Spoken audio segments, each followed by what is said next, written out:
এনে প্রবাসী কে আছেন, এটা হাত তুলে কষ্ট ও মাই গড মাশাআল্লাহ সুবহানাল্লাহ। আপনারা দেশটা চালান, এই দেশের রেমিটেন্স তো আপনারা সালাম দিলাম, কারণ আপনাদের কষ্টটা কেউ বুঝে না, আমিও বুঝি না, বুঝলে তাকে সিরিয়াল দিয়ে রাখতাম। আর আমি কতজন দেখবো, তবে আপনারা এই দেশে রেমিটেন্স পাঠান, আপনারা এই দেশ চালান, আপনার সমাজ চালান, সংসার চালান, দিন শেষে কিন্তু আপনার দাম নাই, এটা সত্যি কথা।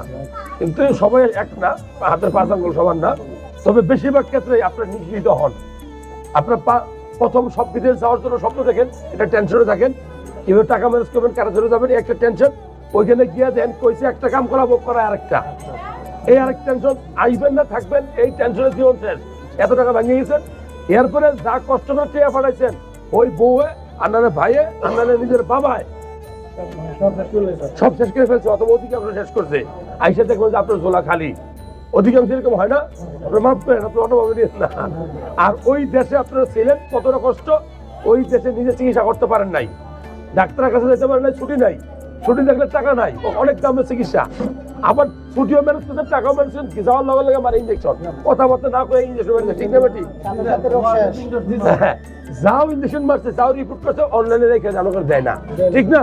সবচেয়ে বড় কথা, মনের কথা সুন্দর করে কইতে পারেন না, যেই বেটার কাছে যান হেও বুঝে না, আর হেই বেটা যেটা হেটা আপনি বুঝেন না, কারণ মায়ের ভাষা না তো।